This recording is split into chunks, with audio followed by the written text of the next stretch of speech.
အင်ဂျင်နီယာတွေမှမဟုတ်ဘဲနဲ့နေ့စဉ်စိတ်ခတ်စစ်မှာအသုံးဝင်တဲ့အဲကွန်းရဲ့အသုံးပြုပုံအသုံးပြုနည်းအပူချိန်ကိုဘယ်လိုမျိုးခိုက်တဲ့ခိဖြစ်အောင်ကိုယ့်ရဲ့ခန္ဓာကိုယ်နဲ့ပေါ့နော်ခန်းခွန်းနဲ့တင့်လျော်ပြီးခိုက်တဲ့ခိဖြစ်အောင်ဘယ်လိုမျိုးချောစိတ်လုပ်မလဲဆိုတဲ့အရာကိုသင်ပေးမှာဖြစ်တယ်ဒီဟာကအခုတလောပေါ့နော်ပြီးတော့မှခိဆိုအစားပြီးတော့ခိဟွန်အစားပြီးတော့မှလေးလာနေရဖြစ်တဲ့အတွက်ကြောင့်မို့လို့လေးလာနေတဲ့ထဲကမှအစိပ်ပိုင်းတေးသေးလေးတစ်ခုကိုပြောပြပေးမှာဖြစ်တယ်ဆယ်စုပ်အင်ဂျင်နီယာတွေအတွက်လည်းအသုံးဝင်မယ်မသိသေးတဲ့လူတွေအတွက်လည်းအသုံးဝင်မယ်နေ့စဉ်ဆဲခါဆွတ်လုပ်နေတဲ့လူတွေအတွက်လည်းပဲဒီအပူချိန်ကိုကိုယ့်ရဲ့ကျန်းမာရေးနဲ့ညီညွတ်အောင်ခိုက်တဲ့ခိဖြစ်အောင်ထိန်းသိမ်းနိုင်ဖို့အတွက်အသုံးဝင်မယ်ထင်လို့ဒါလေးကို share လုပ်ပေးရဖြစ်ပါတယ်เนาะအခုကမန်မှပြထားတဲ့ဟာလေးမှာရှိရဲ့အောက်ကအပြာရောင်ဇရာလေးကိုကြည့်မယ်ပေါ့เนาะအဲ့ဒီဇရာမှာဆိုလို့ရှိရင်ဒါခိတ်ဆက်ဆွတ်ပါတယ်ဝန်းတို့ပါတယ်ရှိဆွတ်တို့ပါတယ်အဲ့တော့ဒီစာတွေကတော့မဖတ်ပြတော့ဘူးဒီရှင်းပြပေးမှာပဲဖြစ်တယ်အဲ့တော့ဒီပေါ့เนาะလူတွေမှာဆိုလို့ရှိရင်ပို့ပြီးတော့တင့်တော်တဲ့ဒီ on တို့နဲ့ရှိစွတ်တို့ဟာဆိုရင်နွေရာသီနဲ့ဆောင်းရာသီမှာဆိုရင်မတူညီဘူးပေါ့နော်ဥပမာနွေရာသီဆိုလို့ရှိရင်အရန်ပူတယ်ဆောင်းရာသီဆိုလို့ရှိရင်အရန်အေးတယ်အဲ့တော့ဂျပန်မှာနေတဲ့သူတွေ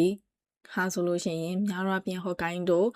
အိုဆာကာတိုကျိုပြီးရင်ဒီပေါ့နော်တိုတိုဖုခန်မှာနေတဲ့သူတွေအကုန်လုံးကအပူချိန်အေးချိန်တစ်ခုနဲ့တစ်ခုမတူညီကြဘူးအဲ့အတွက်ကြောင့်မလို့ကိုယ့်ရဲ့အိမ်မှာအဲကုန်းကိုဘယ်လိုမျိုးဖွင့်မလဲအပူချိန်ကိုဘယ်လိုမျိုးချောဆဲလုပ်မလဲဆိုတဲ့အရာကိုshare လုပ်ပေးမယ်ပေါ့နော်အဲ့တော့အချိန်အားဖြင့်ဆိုလို့ရှိရင်တော့အပူချိန်ကခိုက်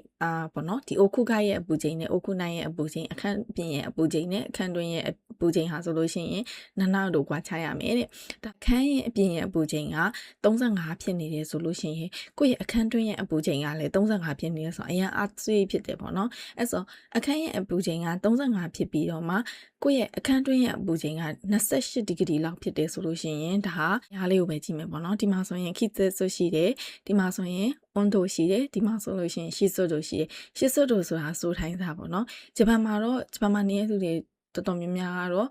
ဒီရှိစွတ်တို့နဲ့ပတ်သက်ပြီးတော့တော်တော်လေးခံစားရတယ်အရန်နွေရာသီဆိုလို့ရှိရင်ရှိစွတ်တို့အရန်များပြီးတဲ့ခါကျတော့အရန် access နဲ့အရန်ပူတယ်ပေါ့နော်နေရာခက်တယ်ပေါ့နောက်ကျမှဆိုလို့ရှိရင်温度ကကျတော့25ကနေ28ဒီဂရီကကျတော့ကိုယ့်ရဲ့ခန်းကိုယ်နဲ့ညီညွတ်မြတာတဲ့ခိုက်တဲ့ခိနာ温度လို့ပြောလို့ရတယ်ကျမကြီးနဲ့ညီညွတ်ပြီးတော့မှပို့ပြီးတော့တင့်လျော်တဲ့အပူချိန်ပေါ့နော်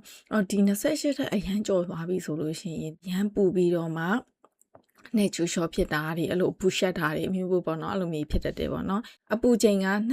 25ကနေပြီးတော့28လောက်အတွင်းဖြစ်နေတယ်ဆိုရင်သူရဲ့ရှိစွတ်တို့အားကြတော့50ကနေ60ရာခိုင်နှုန်းလောက်ရှိတယ်ဒါဆိုလို့ရှိရင်ခိုက်တဲ့ခိရှိစွတ်တို့ရမ်းမြောက်လို့ပြောလို့ရတယ်ခိုက်တဲ့ခိဖြစ်တယ်လို့ပြောလို့ရတယ်18ကနေ20ဆိုရင်သူရဲ့ရှိစွတ်တို့ဟာ40ကနေ45လောက်ဖြစ်တယ်ပေါ့နော်အဲ့ဒါဆိုလို့ရှိရင်ခိုက်တဲ့ခိတင့်တော်တဲ့ရှိစွတ်တို့ပေါ့နော်နွေရာသီမှာအရန်အေးလို့ဆိုပြီးတော့မှအဲ့လိုအဲကွန်းကို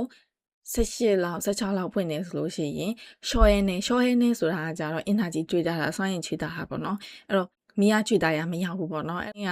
အဲကုန်းကိုတသမတ်တဲ့25ဆို25 24ဆို24တောက်လျှောက်ဖွင့်ထားမယ်ဆိုလို့ရှိရင်တွေးရှော့ရဲနေကိုလည်းကျွေးတာရရောက်တယ်ဆောင်းရာဒီမှာဆိုရင်လည်းဓာတ်မိုးကို26လောက်ဖွင့်လို့ရှိရင်အရန်မီတာတက်တယ်အဲ့အတွက်ကြောင့်မလို့23လောက်ဖွင့်ထားတာမျိုး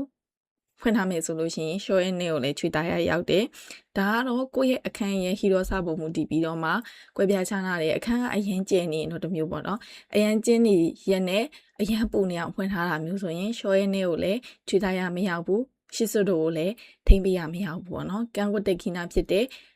ခိုက်တဲ့ခိနာဝန်တို့အသုံးပြုမှုလည်းမရောက်ဘူးပေါ့နော်။အဲ့တော့ကိုယ်နဲ့အဆင်ပြေတဲ့အရာကိုချောစိတ်လုပ်ပြီးတော့မှသုံးပြတာပို့ပြီးတော့ကောင်းတယ်ပေါ့နော်ပြီးတော့ဒါဒီအကုန်လုံးကကိုယ့်ရဲ့အသက်အရွယ်ပြီးတော့စိတ်ပဲဆိုပေါ့နော်ဒါဒီပုံမူတည်ပြီးတော့မှကွဲပြားခြားနားတဲ့တသမတ်ထဲလို့ပြောလို့မရဘူးနော်ကိုယ့်ရဲ့ခံကွက်တက်ခိနာဖြစ်တဲ့အပူချိန်ကိုဘယ်လိုမျိုးချောစိတ်လုံးမလဲဆိုတာကိုကိုယ့်နဲ့ကိုချိန်စားပြီးတော့မှအကုံကိုအသုံးပြုလို့ရပါတယ်